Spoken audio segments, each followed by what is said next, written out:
Ladies and gentlemen, today is May 24th, 2016. You know what that means?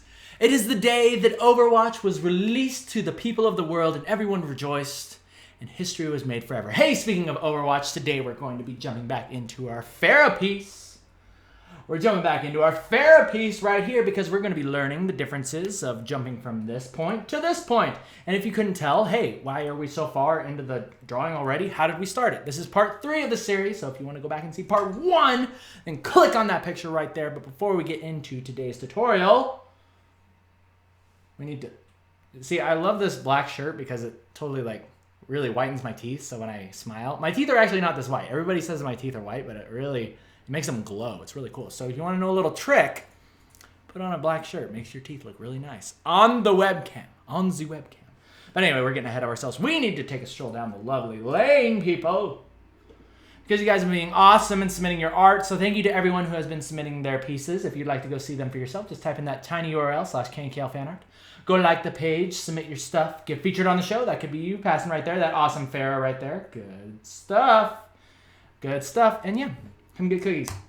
Alrighty, ladies and gentlemen. All that out of the way, let's go ahead and finish this up. Let's finish it. Because we got a lot to talk about. There is a lot to talk about, so let's go ahead and get started right now. Oh boy, man. So, very happy that this is finally coming to a close. And for those of you who don't know what this is the Pharah piece that was commissioned to me by DeviantArt through Blizzard. Blizzard, I forget how they exactly wanted me to word it. What was it, babe? It was Blizzard commissioned DeviantArt, who commissioned me to draw a picture for Blizzard. Yeah, that was it. Okay, so there we go. So Pharah is here. And yeah, we're just having some fun with that. So anyway, oh man. But yeah, big thing. Actually, a really funny story about that. The copy that was basically the description on my deviant, or my freaking deviation, my drawing, I don't even know why I call it deviation. The piece that was on DeviantArt, originally, I was told to say it was commissioned by Blizzard, and then DeviantArt contacted me and be like, no, that's not what it was. Sorry, that was not what it was. It was Blizzard contacted us to contact you, and so it was like this weird game of telephone. But Blizzard really liked it, and apparently they're hanging it up in their their museum, their internal museum on the inside of their office. So hopefully that's a good in for me to stick my foot in there and be like, hey, that cool piece that's in there. I like to sign my works in person, so if you will just stand to the side, security officers, who are much bigger than me and a little bit intimidating, I'm gonna waltz my way into Blizzard Entertainment, take a look at the new Blizzard game that's coming out. They're the new expansion, the new WoW expansion. Maybe I can try a little bit of that on for myself. Maybe get a free boost to 120, whatever it's going to now. And yeah, maybe I'll get a private screening of the World of Warcraft movie. But anyway, okay, I'm totally babbling because this is just a time lapse and this is meant to entertain, so I figured I should be entertaining you up here as well. But this was so much fun. I love this piece so much. I was really happy with how it turned out. I was proud because, you know what? I learned a lot. And this is a good example of that all artists are not perfect. All artists are not public speakers. I need to get better at that. In fact, I might have a possible something about that in the future, but for right now, we're focusing on this. Man, I'm tangenting all over the place today. Okay, let's actually talk about what is happening with this color, okay? Because something very important happened here. Very important lesson was learned, and that was I was trying so hard. You look in there and you're like, wow, that is so cool how you're going in there and refining the metals. And at least this is what I hope you're saying, right? Wow, Kienan, that's so amazing. You're taking hours of your time and not taking any breaks to go in there and refine all those metals and make all those reflections. And you're not only considering the skylight of how it's lighting the top of Pharah's armor, but then you're thinking about the reflected light from the warm sand below and how the orange sand is going to interact with the blue metals and how it's going to mix together and then make like this weird purpley brownish color. That is so amazing that you thought of that, right? But it actually still looks kind of like crap. You should probably redo it, right? That's probably what you're saying right now. And that's what I was saying as I was doing it. I was like, I feel like I'm trying to follow all the rules, and it's still not looking right. Why is that? And so, of course, luckily, I have my girlfriend who tells me everything that I do wrong. And she took a look at the piece, and she said, well, isn't her armor supposed to be blue? And I was like, well, yeah, I mean, it's supposed to be blue, but like, you gotta think about like the sky and like the sun and the reflected light. It's like a yellowish light or like an orangish light, right? Because I was thinking about like these buildings in the background. You can see they're all yellow and orange. So I figured, hey, the sand is probably that same color. It's gonna reflect, and then you gotta think about how that's gonna interact with all the armor. And then she said, well, you should just make it blue. And I was like, what? Make it blue? No, I can totally make this work. So I went in there with those overlays, which you can see me doing right now. I'm like, no, we're going to make this right. We're going to make it look right. We're going to get in there. It just needs to be more orange. It just needs to be more orange, more desaturated, and then it'll look right, right? But the problem was that it just ended up looking kind of gray. You couldn't really tell exactly what the color was looking like. Clearly, I need more experience in like lighting things. This is always something that has puzzled me, and it's probably something that we can go into in a future episode. And that is, how do you light things when the color of the light is the opposite color? So, for instance, let's say that you have a red ball, and then you put a green light on it, which is, according to the color spectrum, the opposite. What color does that ball turn? We should actually explore that. Because from what I have heard is that the red ball, will desaturate and darken. So it'll become like a very dark desaturated red. But it's really hard when then you got to take into account, right? So I can get about that far, right? It's like, okay, so we have orange reflecting onto blue metal. It's like, okay, so it's obviously going to desaturate the blues. But then here's where I run into the problem, is that what type of material is it? It is metal. So let's go ahead and move on to the next thing. It is metal. So then how do you do all like the speculars and stuff? Well, maybe the speculars should go from like this orange to like this really desaturated yellow, maybe. And I was trying so hard to like make it look right, and I was trying so hard to follow all the rules. And then eventually what I end up doing, as you will see here, is I take a break for about 20 minutes, and then I realize, hey, you know what? We should just make this armor blue. We should make this blue. And of course it was my girlfriend's idea, but I totally took all the credit for it. I put it up there and be like, this is my amazing Pharah piece that I did all by myself. I didn't have any input from the outside sources, any help. This is all me. And of course I took all the credit for it. But here I'm saying that my girlfriend actually is one of the biggest reasons why it turned out the way that it did. So you can thank her as well in the comments if you like that, or go to the DeviantArt page and like it there. But anyway, what I'm trying to stress here is that it is very important that you take breaks. It is not important that you have a girlfriend. In fact, I would highly suggest that maybe a lot of you, if you don't, it's probably a good thing. Probably have a lot more freedom in certain areas, but that's another story for another time. I can't believe I'm saying this stuff. I'm so bad. Okay, anyway. But it's good to take breaks. It is good to take breaks and ask yourself, what is actually most important about this piece? Is it important that I follow all the rules? Is it important that someone will look at this, an art major or a light studier, person who is very fluent in exactly how light should look, is going to look at this and be like, oh yes, I can see that here we have a sunlight, a straight sunlight beam going down, refracting off of the sand, which is not in the picture, but I know it's there because I know everything, right? And then it's reflecting onto this blue armor, turning it, desaturating it, but then the highlights are this hot yellow. And it's like you're trying to follow all these rules. Or you could just say, Pharah's armor is blue, let's make it blue, right? And that's what we end up doing, right? And then I think where the happy medium comes into play is that, in fact, let me go ahead and pause it right here, because let's go ahead and go back to this. Let's see where it ended up. And this is where the happy medium ended up, because let's go ahead and take out our color picker. Let's take out our color picker. And if you look here, you can see, yes, indeed, we are using blue. But the happy medium occurs right here. Is as we move towards the highlight, pay attention specifically to this is what I call the Richter scale. Pay attention to the hue shift that's going to happen. We're going to move from this blue to this teal. Okay, we're going to go boom, and then we're going to go right there. See the Richter scale? Check it out. Look at it bouncing around all over the place. So that is sort of the happy medium. We have desaturated and moved a little bit more towards green, which can theoretically be like, oh, that's the reflected light underneath her, right? But then I really wanted to have some warm colors in here. Right? I wanted to have some warm colors to kind of pull the background into place, right? Because we're using like these reds and oranges, and we got this yellow here, right? So what I ended up doing was in places like this, check this out. Look, our shadows are actually becoming more red. We're moving up this way. So remember, on our hue shift, we went down towards green for the highlights. But then as we go towards the shadows, we move the opposite direction. We move towards purple. And this created a really cool sort of effect. Effect was the word I was looking for. But so you can see right here, check out that Richter scale. And if you're curious about looking at this PSD for yourself, don't worry, it's going to be available at the end. And you can do this little trick for yourself. Check out the Richter scale.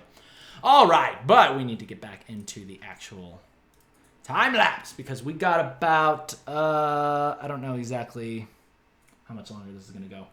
But from the looks of it, probably about 5 minutes. And we might, if it gets too boring, don't worry, I'll save you time. I'll skip through it. But for the most part, you guys have seen me do this a million times, going in there, and we're overpainting. We're overpainting. And I'll do a little bit of this live for you. We'll kind of dissect some of these layers in real time so you can see exactly how this works. But my basic principle is, in fact, here, let me go ahead and just do it now. Let's do it now. Let's pull it up. Let's go ahead and do this. Let's zoom out the camera because this is a very important point that I need to make.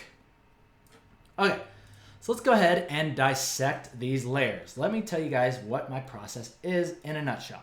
Okay, so right here we have, direct your attention down here to the layers. You have Pharah. If you delete that, she magically disappears. But let's go ahead and open that folder. And let's take a look at all these layers on the top. Interesting, huh?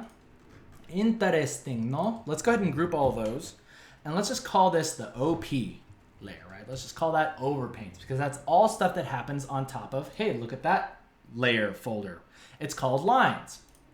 So if we take away the OPs, look at where this actually goes. Hey, isn't that familiar? That's exactly where we were last week, but with a couple key differences. And let's take a look at what those are. So let's open up the line folder, and you can see that there's all these like weird looking things on here that all clip back to this original layer, and those are our lines. So what are all these other layers? They're actually colors. They're colors that we've dropped in. And what this allows us to do is it allows us to soften our lines. So if I click this on and off, do you see how, specifically in the golds, do you see how before our values were kind of muddy, kind of nasty looking?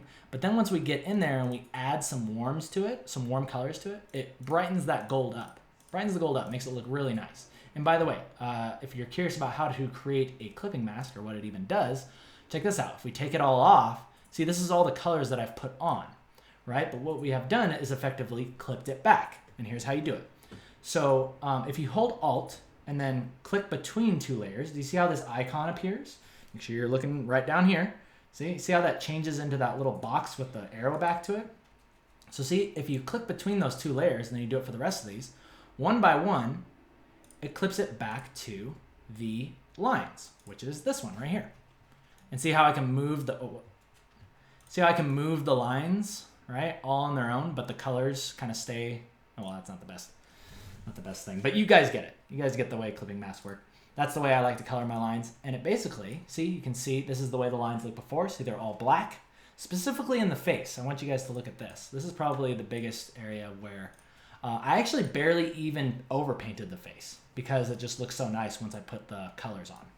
So you can see there, it adds life to the face. I really like to add lots of reds, color my lines, reds and purples, all those types of warm colors in the face. It just makes it look really nice. Really nice. And then on top of that, we have the OP layers, right? So you can see how little I actually did. I put a little bit of rim light on the nose, kind of did a little bit of lighting up here on the face, added a little bit more of that skylight in, a little bit more of that skylight. And we had a good time with that. Okay, so the reason why I'm telling you guys all this is because I want you guys to know my process. My process is always the same with all my paintings. And that is that I create the lines first, right? Create the lines first. So it'll be something like this, minus the background. So it'll look like this, right? And we don't have any colors on, so let's get rid of those colors. Okay, so it looks something like this, okay? You guys are familiar with that from part one. Then what we do is we go in and we add colors. We add those colors in. And how are we doing that? Well, let's open up the color tab. And then in each of these, see, we have our layers. Each of those layers represents one thing, one material. So here we have skin, here we have yellow lights, here we have all those silvers. And the reason why we did this is so we could, and we went into this last episode, so you can color each material on its own. Color each material on its own. And it's very important that at this point you have your background done. That way you can know how the ambient colors are going to affect. Your ambient colors are going to affect the rest of your piece, okay? So then we color the lines. That's step 2. I put up 3, but step 2. There you go. Soften the lines. Then we go into OP, and that's what we're talking about, because check that out. Do you see how much actually changes there? A lot changed there. A lot changed there. And ideally, there shouldn't have to be this much overpainting. This was actually my fault. It's my fault for setting it up that way, but that catches you up to that. We'll dissect each of those. We'll dissect those one by one in a moment. But just so you know, that's where we're at right now. We're in the overpainting stage. So we can go ahead and finish up this time lapse now. So know that everything that you're seeing right here, if you look down at the layers, we're on layer 61. Yes, I don't name my layers because I don't got time for it. Who has time for that, right? Who has time to name their layers? Especially when you're doing OPs. Because eventually what I end up doing is I just condense them. That's my one thing that I do to save myself. I condense and kind of organize things into folders, right? Don't worry so much about naming all your layers. Just put them into folders so you can remember them for later. Okay, so now here I am trying to just like pull as much of that orange color, that desaturated kind of brown color back into the piece as I can, because I'm like, no, my girlfriend can't be right again. She can't be right again.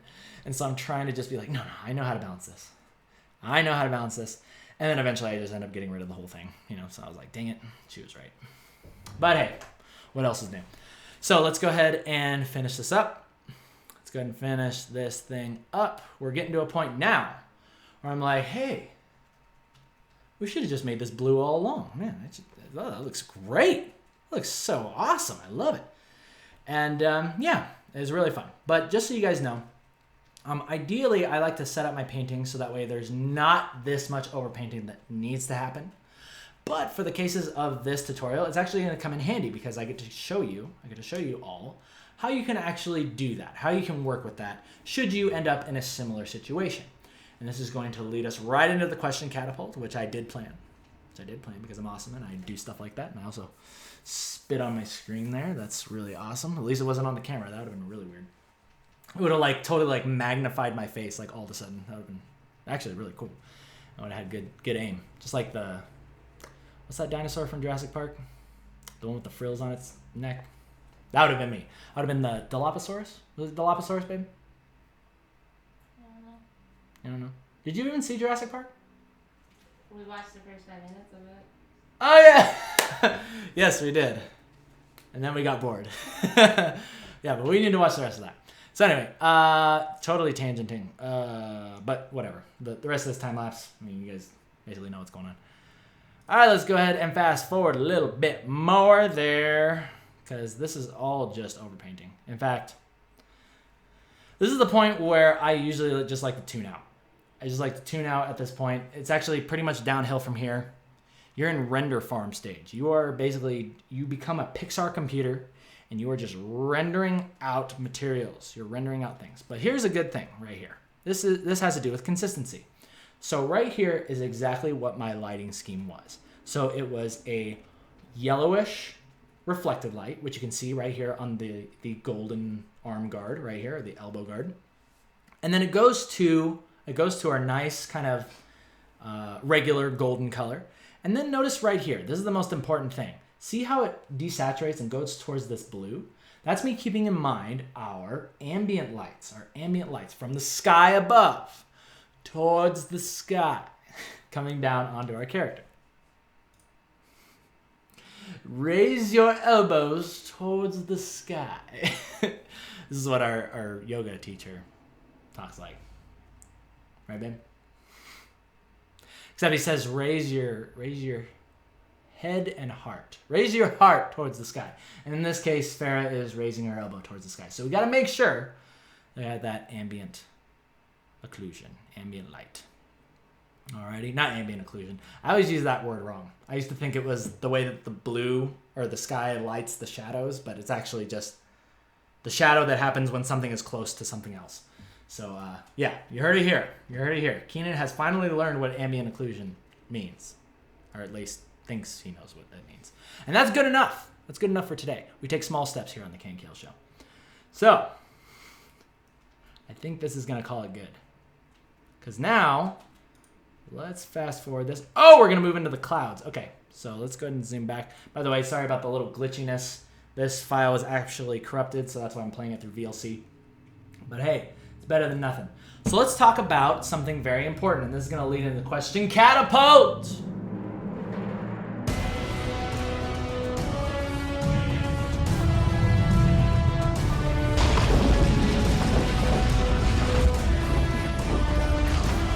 All right, it's time for a question coming in from Wham Bam Balam. Actually, wow, I totally tried to fix the lighting in here, and that made it worse.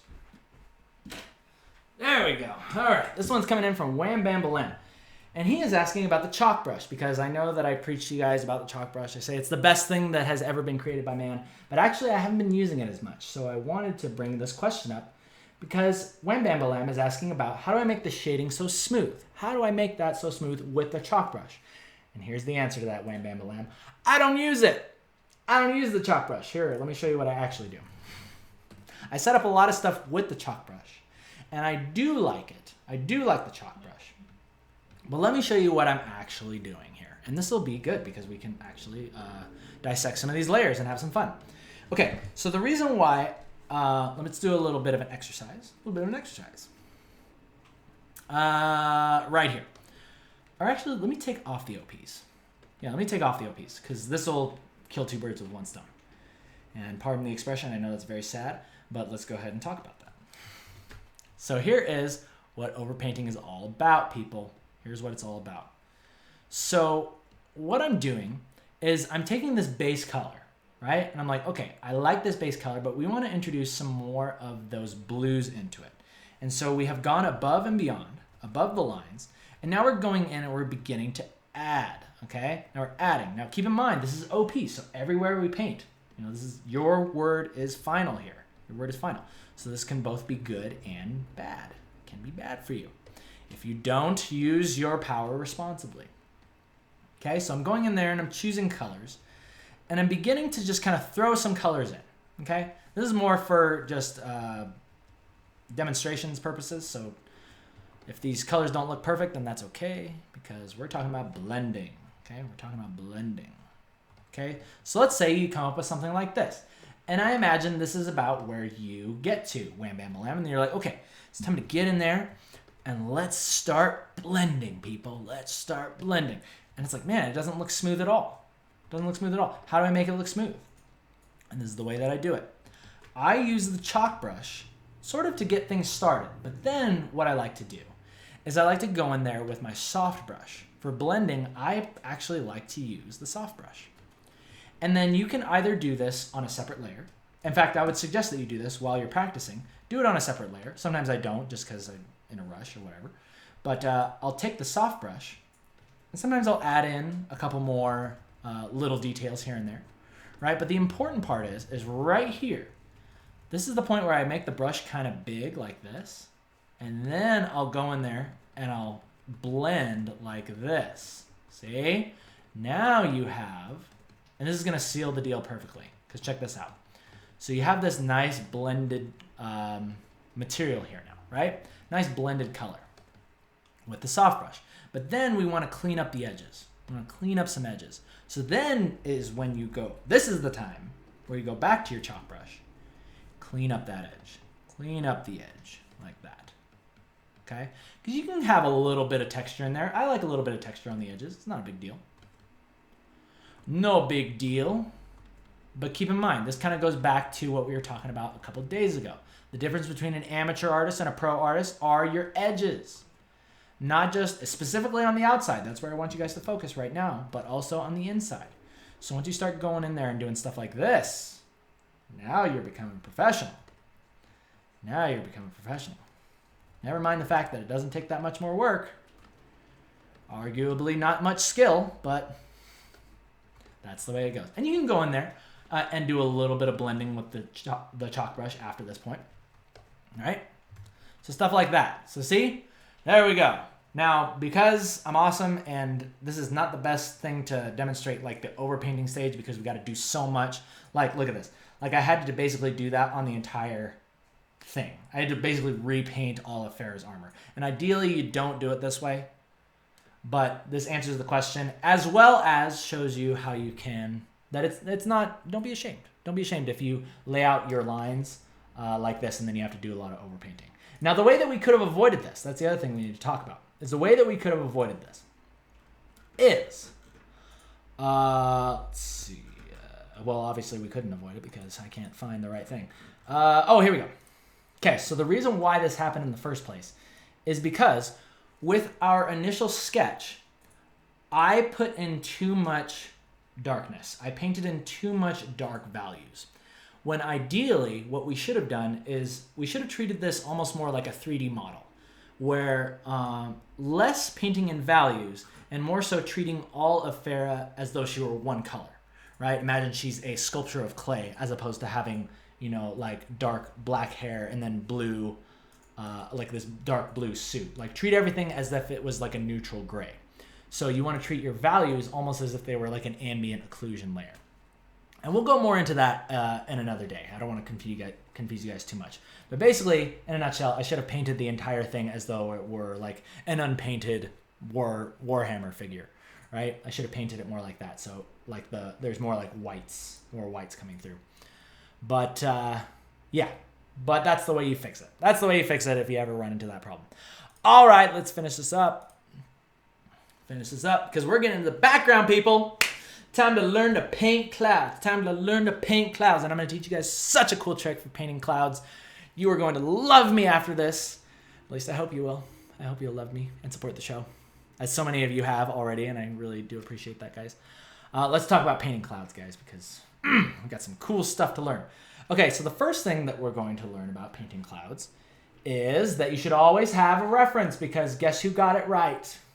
The person, whoever made the clouds, right? I don't know what religion you are, or if you even have a religion, but whoever made those clouds up there, he or she or it got it right. Okay, so make sure you get some reference. Get some reference of that person who did it, and paint from that, because that's what I did. I got a photo, and let me actually see if I can find that really quick. Let me go ahead and pull that up, so you guys can see the actual photo that I referenced.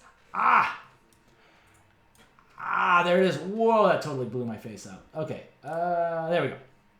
So check it out. See? Look at that, skyscraper. Can you see the similarity between this and this?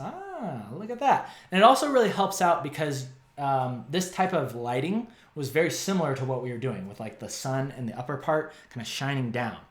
And you can see how it creates this really bright rim light along the edge of the clouds, but then it gets really dark gray. And it also makes the sky very dark as well. Interesting how that happens. Wouldn't have noticed that unless I got a reference. So use a reference, first of all. And then let's go ahead and pull this back up, and let's get back into this, because we got to talk about...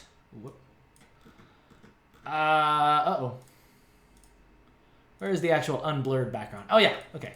So here's the unblurred background. I put the blur in there because I'm really edgy like that and awesome. But here's the unblurred background. And let me tell you guys a really cool trick that you can make your clouds look freaking awesome. Okay, so for the edges, you want to definitely go for whites, right? If you're doing this type of lighting style. Let me go ahead and zoom out a little bit. Okay, there we go. So you want to go for whites, right, for the edges. But then here's a really cool part. So when you start adding the shadows in, make them like this grayish blue. Grayish blue, I'm sure everybody saw that coming, right? Oh, well, great revelation, Keenan. But here's the part where a lot of people mess up. You got to think about the reflection, right? The reflected light that's coming back from the earth and coming to the sky. And that is where this interesting hue shift happens. Now look at this.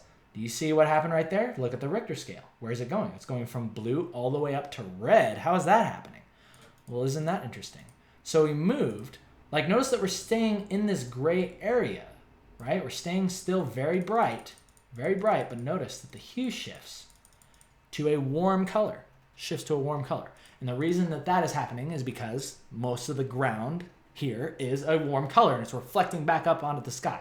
So then that creates this really cool gradient, makes your clouds look really natural, makes them look awesome, and everybody should do it.